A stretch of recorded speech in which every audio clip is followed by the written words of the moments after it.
आज के इस क्लास में गाइस हम क्वेश्चन के साथ प्रैक्टिस करने वाले हैं। जो भी मैंने आपको पीछे सब क्लासेस में जो कॉन्सेप्ट्स बता रखे हैं, कुछ क्वेश्चंस के साथ मैंने आपको ऑलरेडी प्रैक्टिस भी करा रखी है।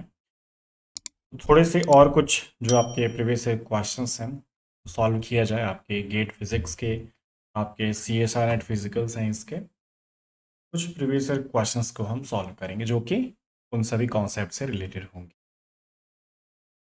जैसे कि हमने अभी तक देख रखा है गाइस, आपका जो इफेक्टिव मास होता है, फर्स्ट ब्रिलियन जोन, आपका जो edge of first Brillouin zone, इस टाइप की जो वैल्यूज़ भी थी वो भी मैंने आपको बता ही रखी हैं। तो उम्मीद है आपको याद होंगी सभी तक, सभी वैल्यूज़ अभी तक।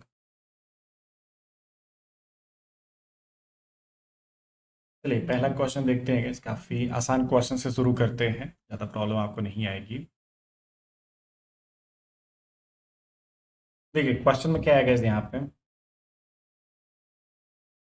ये जो क्वेश्चन है गाइस आपका, the tight binding energy dispersion E k relation for electrons in one dimensional array of atoms having lattice constant E and total length L।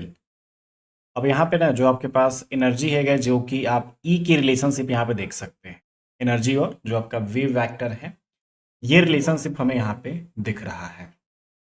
ठीक है, तो E is equal to E not minus beta minus two gamma cos k a यहाँ पे दे रखा है, जहाँ पे जो आपका ई नॉट हो गया, बीटा हो गया, आपका गामा हो गया, ये सब आपके कांस्टेंट हो जाते हैं, कि आपका वेव वेक्टर हो जाता है। हमें क्या चाहिए guys, the effective mass of the electron in the band is given by, तो हमें इसका इफेक्टिव मास निकालना है। तो इफेक्टिव मास का बस फॉर्मूला जो आप जानते हैं वो आप यहाँ पे यूज कर लीजिएगा, इस आपको कुछ भी ज्यादा जरूरत नहीं पड़ेगी। फॉर्मूला आप जान ही चुके हैं, अब कितनी बार इसके फॉर्मूले को हम पढ़ेंगे। हमने आपको बता रखा है गाइस, आपका M star is equal to h cross square divided by, ये कुछ ऐसा हमारे पास हो जाता है। तो बस आप अपना जो ई है इसको के की रिस्पेक्ट में दो बार डिफरेंशिएट कर दीजिए, आपका काम हो जाएगा यहाँ पे। देखिए इसको डिफरेंशिएट करते हैं गैस, यहाँ पे सबसे पहले डी अपॉन में डी के, तो आप देखिए ये कांस्टेंट ये भी कांस्टेंट है, यहाँ पे आपका माइनस टू गामा कॉस का क्या हो जाता है गैस, यहाँ पे माइनस साइन ए, फिर की ए का फिर से डिफरेंशिएशन इंटू ए, यहाँ पे वैल्यू कितनी आ जाएगी, टू गामा ए साइन की ए। ठीक है, टू गामा ए साइन की ए हमारे पास ये मिला। फिर एक बार और डिफ्रेंसिएशन कर लेते हैं, क्या हो जाएगा गाइस, यहाँ पे साइन के है तो वही कॉस के ए, फिर के ए का डिफ्रेंसिएशन आप करेंगे, इसमें से आपको ए निकल के मिल जाएगा। तो समझ जाइए two gamma a square cos k a, तो ये जो वैल्यू है इतनी हमारे पास आ रखी है। अब हमारा जो इफेक्टिव मास उसमें आप रख लीजिएगा, कितना है, divided by double derivative of energy with respect to k, two gamma a square, ये आपका आंसर हो जाएगा। कौन सा है गैस, ये नहीं है, ऑप्शन बी हमारा करेक्ट होना चाहिए, H cross square divided by two gamma a square cos k ए, सही है, ये भी नहीं है।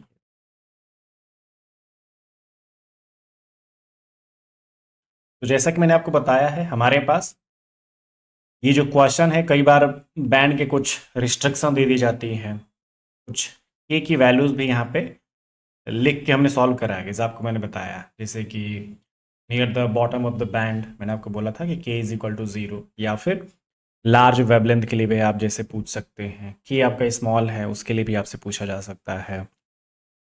ठीक है, फिर फर्स्ट ब्रिलियन जोन के लिए भी आप देख सकते हैं कि भाई आपके पास ये जो वैल्यू होगी कितनी हो सकती है।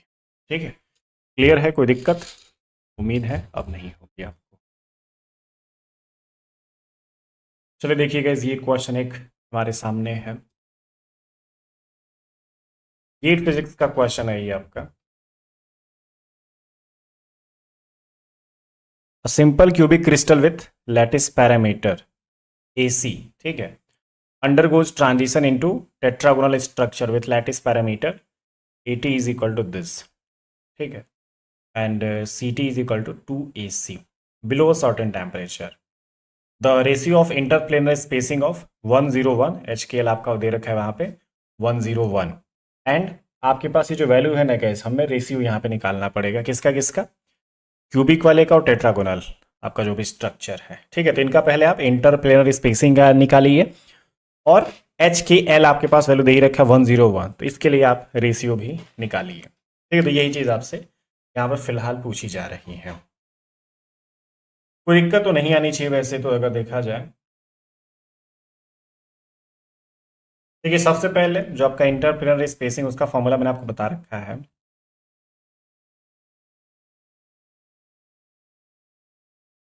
ये सिंपल क्यूबिक के लिए है गैस।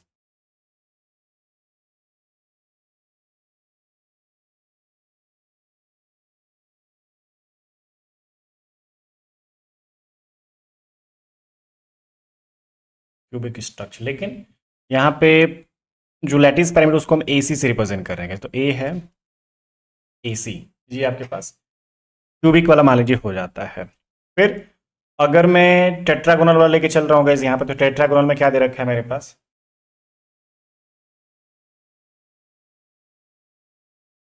फॉर्मूला हमें पता ही है 1/,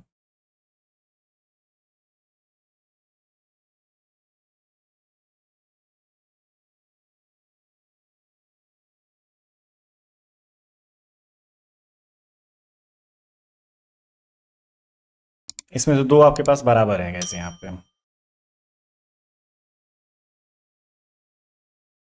मान लीजिए A और B आपके पास बराबर है, तो मैं इसको एक साथ रख लेता हूँ, और यहाँ पे उनकी वैल्यू √2AC। अगला वाला क्या है, ठीक है। तो अब मैं इसको क्या लिख लेता हूँ गैस यहाँ पे AT, इसको CT, ये यहाँ पे क्या हो जाएगा आपका, वैल्यूज आप चाहो तो रख सकते हो यहाँ पे।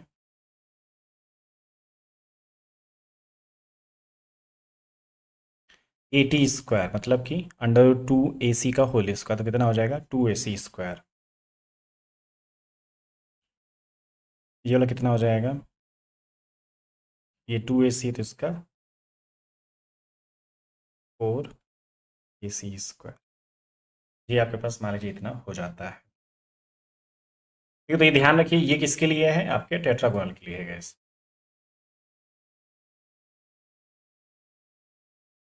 इसमें एक चीज़ ये देख लीजिए, पहले आपका कौन सा है, क्यूबिक ऊपर होगा, टेट्रागोनल आपका नीचे होगा। HKL भी रख के आप निकाल लीजिएगा यहाँ पे, HKL आपकी वैल्यू कितनी 101, 101 अगर आप रखते हैं तो वही 1² + 0² + 1², तो √2 यहाँ पे आ जाएगा। फिर अगर इसमें आप 101 रखते हैं, ये 1/, ये 1² + 0², तो मतलब समझिए कि 1/, ये 1/, ये आपके पास है। इसमें से अगर आप एलसीएम लेंगे ना गाइस, हमारे पास कितना आ जाएगा यहाँ पे, AC² पे काम कर सकते हैं, हम ऊपर लेके जा सकते हैं गैस, तो आपका AC ऊपर चला जाएगा। ये भी बढ़िया ही होगा, कोई दिक्कत नहीं है, ठीक है। चलिए कोई नहीं, देख लेते हैं आपका ये कितना हो जाएगा।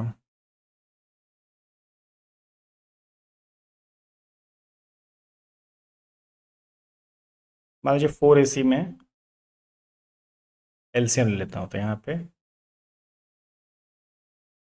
2 + 1 ऊपर चला जाएगा, तो 4AC² ऊपर आपका चला जाएगा, तो अंडर रूट ये 2AC, ठीक है, तो ऊपर जाएगा तो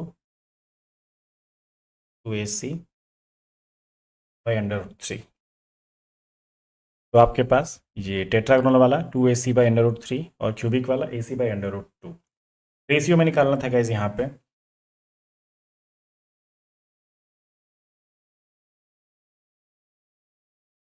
अब कितना हो जाएगा यहाँ पे, ये क्यूबिक वाला कर देता हूँ, ये टेट्रागोनल वाला कर देता हूँ।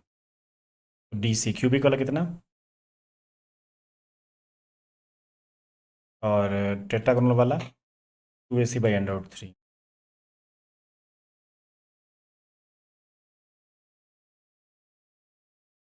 क्रॉस मल्टीप्लाई कर लीजिए।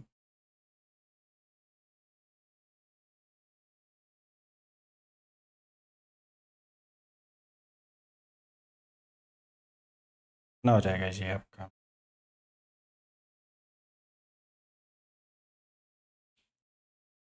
2ac, सी से ac गया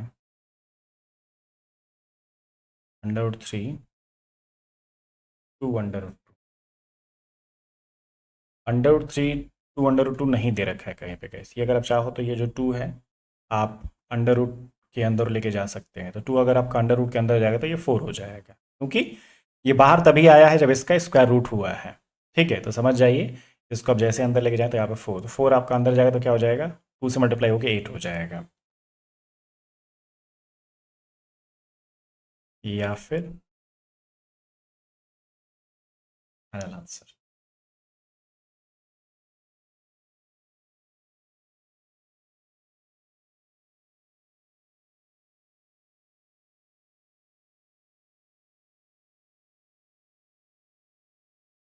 ठीक है ना, आए समझ में। तो ये थोड़ा सा हमें ध्यान रखने लायक है कि आपका जो ऑप्शन सी होगा वो आपका करेक्ट यहाँ पे माना जाएगा। ये क्वेश्चन काफ़ी बढ़िया है, इतना भी इजी नहीं है, थोड़ा सा ठीक ठाक है। दिमाग यूज़ करिए इसमें, थोड़े से फॉर्मूलाज को ध्यान रखिए, जो भी आपके कॉन्सेप्ट है सब आप ध्यान रखेंगे तभी आपका कुछ हो सकता है कैसे। नहीं तो आप थोड़ा बहुत ज़रूर कन्फ्यूज़न में जा सकते हैं, छोटी मोटी गलती हम कर सकते हैं ऐसे क्वेश्चंस में।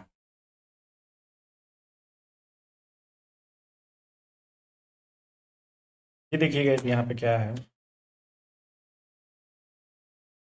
इसमें क्या है यहाँ पे क्वेश्चन में, the dispersion relation for a one dimensional monoatomic crystal with lattice spacing A, which interacts nearest neighbor harmonic potential is given by omega is equal to this, where A is a constant of appropriate unit, the group velocity at the boundary of first Brillouin zone. तो हमें यहाँ पे group velocity देखनी है guys, यहाँ पे first Brillouin zone पे, boundary of first Brillouin zone पे, तो आपकी ग्रुप वेलोसिटी कितनी हो सकती है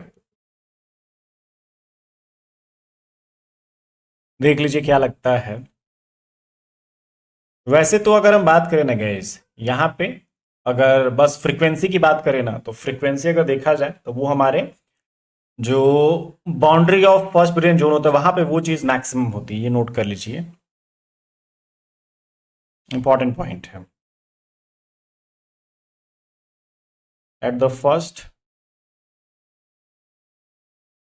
brilliant zone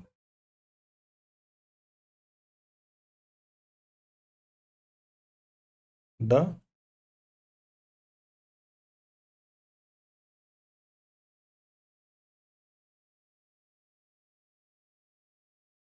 frequency is maximum, ये हमें ध्यान रखना है।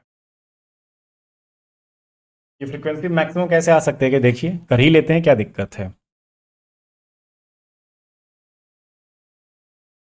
ए हो गया 9, इसे प्लस माइनस पाई बाई ए, तो प्लस, अब मॉड है तो माइनस रखे हैं तो प्लस रखे, कोई फर्क नहीं पड़ेगा क्योंकि माइनस भी आएगा तो पॉजिटिव हो जाएगा। साइन ए की जगह पे pi by A into A/2, ए से गए पाई/2, तो साइन पाई/2 की वैल्यू क्या होती है आपकी 1 होती है। तो इस हिसाब से हमारा जो फ्रीक्वेंसी हो रहा है वो मैक्सिमम ए आ रहा है गाइस यहाँ पे। ठीक है, तो ये मैक्सिमम हमें शो हो रहा है, लेकिन हमारे पास क्या है guys, but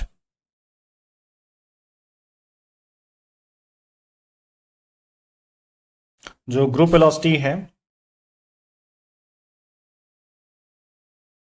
which is the derivative of maximum frequency या फिर एंगुलर फ्रीक्वेंसी।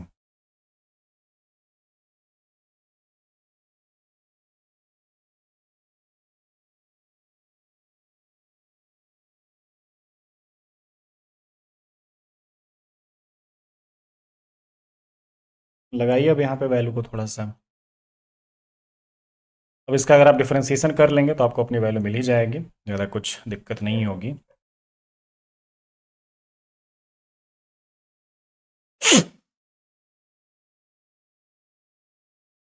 ए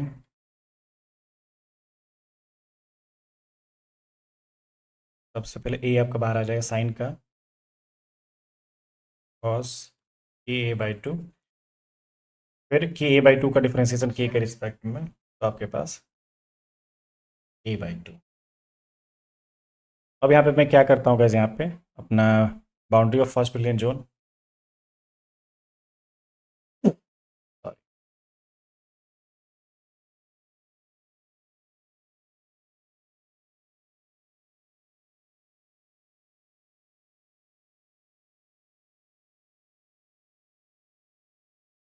के इज इक्वल टू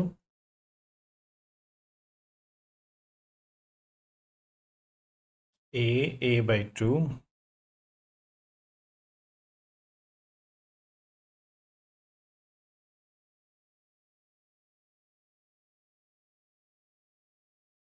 कॉस π/2 का मतलब 0। इस हिसाब से यहाँ पे 0 आता है गैस, ठीक है।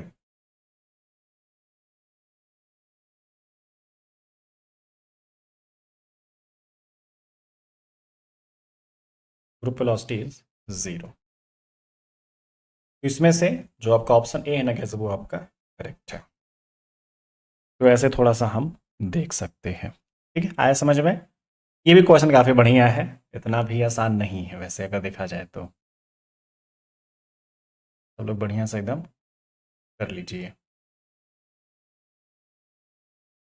देखिए ये वाला भी क्वेश्चन, एक लैटिस पैरामीटर, आपके पास इंटरप्लेनर जो सेपरेशन है, सेम चीज़ वैसा ही है फिर से।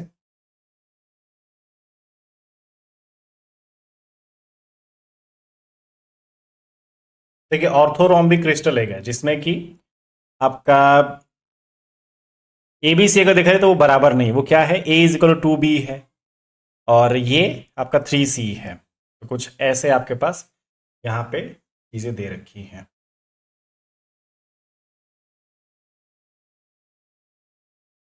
ये एच के एल की वैल्यू क्या है आपका 110, ऐसा कुछ हमारे पास दे रखा है। हमें ये भी ध्यान रखना है ना गैस कि हमें ये जो वैल्यू है इन यूनिट्स ऑफ ए के फॉर्म में ही हमें इसको सिंप्लीफाई करना रहेगा। यहाँ पे समझ जाइए ना, आपकी जो वैल्यू है इन यूनिट्स ऑफ ए, मतलब टोटल जो वैल्यू होगी, समझिए ना कि आपका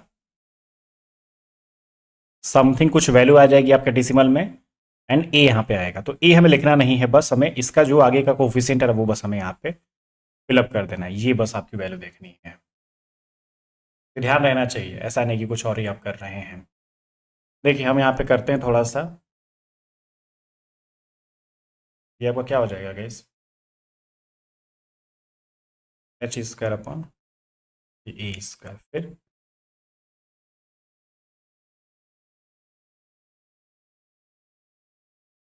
सबसे आसान काम ये है ना गाइस कि हमें यहाँ पे जो अपना लास्ट वाला है, ये एल की वैल्यू 0 है ना गाइस, तो कोई फायदा नहीं है, ये सी वाले की वैल्यू की जरूरत नहीं है। ए तो आप ठीक है देख रहे हैं ना, यहाँ पे ए और बी की रिलेशन क्या होना चाहिए, बी की वैल्यू हम क्या देख सकते हैं, ए इज इक्वल टू 2b, तो इसका मतलब b is equal to a/2 आप यहाँ पे रख सकते हैं, ठीक है। अगर मुझे अपना c वाला अगर रखना होता तो मैं क्या कर सकता था, a is equal to 3c, तो c इज इक्वल टू, ये मैं कर सकता था लेकिन यहाँ पे जरूरत फिलहाल नहीं पड़ेगी गैस, ठीक है ना। 1 स्क्वायर अपॉन ये a square plus 1 square upon ये प्लस 0 हो जाएगा आपका 1 अपॉन ए स्क्वायर प्लस 4 अपॉन ए स्क्वायर। ये ए स्क्वायर आपका ऊपर चला जाएगा, ठीक है, तो अंडर रूट से बाहर निकल के वो आपको ऊपर चला जाएगा। तो ये बस आप इसको सिंप्लीफाई कर दिए, 1/√5 इंटू ए। यहाँ पे वैल्यू फाइनल कितनी आ जाएगी गैस, अंडर रूट 5 कितना होता है, 2.23, 1/123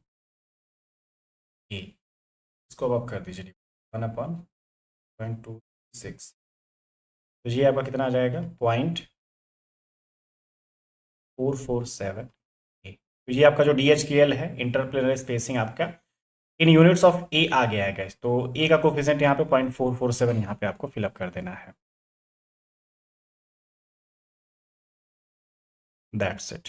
अप टू 3 डेसिमल प्लेसेस, तो इसीलिए 1 2 3 3 डेसिमल प्लेसेस हमने यहाँ पे पुट कर रखा है। तो हर चीज़ को हमने यहाँ पे ध्यान रखा है फिलहाल। ऐसे क्वेश्चंस को करते टाइम हमारे लिए थोड़ा सा बढ़िया रहेगा।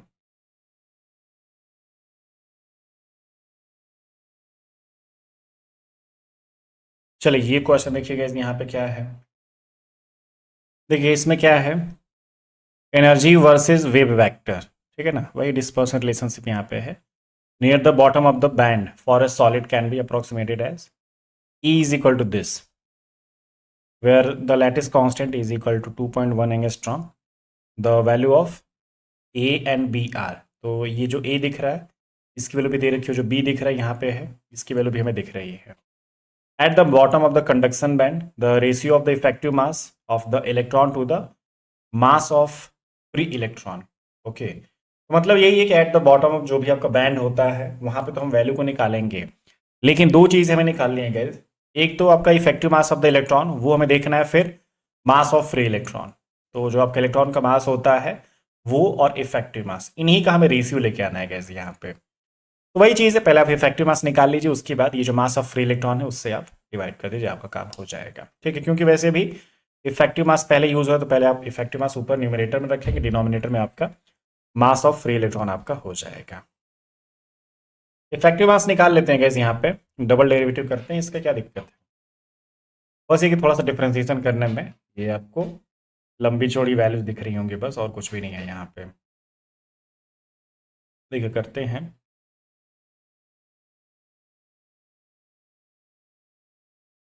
पहले आपका ये ए हो गया, फिर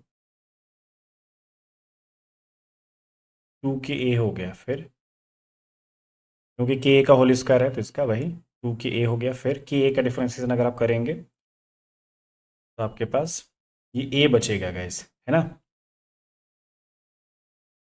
बस ये बी और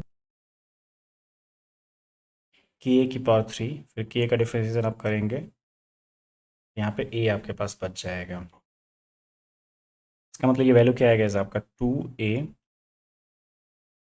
स्क्वायर के प्लस 4b, ठीक है, 4b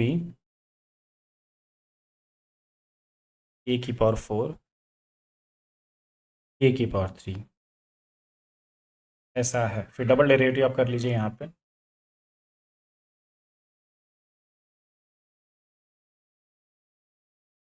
इसमें देखिए ये आपका कितना 10, ये के की पावर 3 का वही 3 के स्क्वायर हो जाएगा गैस, तो ये समझिए कि 12b ए की पावर 4 के स्क्वायर। अब at the bottom of band हमें बात करनी है,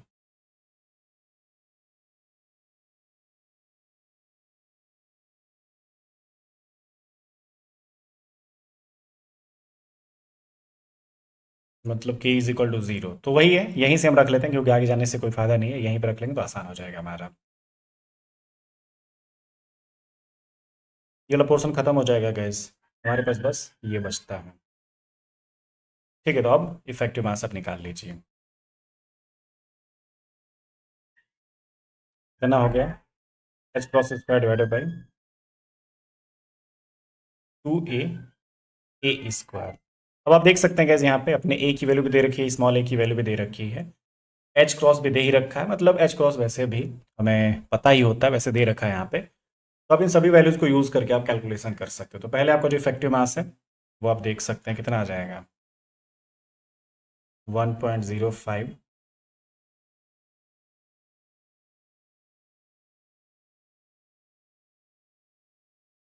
ये आपका हो गया, फिर 2 ए की वैल्यू यहाँ पे कितनी है गाइस? 6.3 इंटू 10⁻⁻9। ए स्क्वायर आपका कितना है? 2.1 एंगस्ट्रॉम।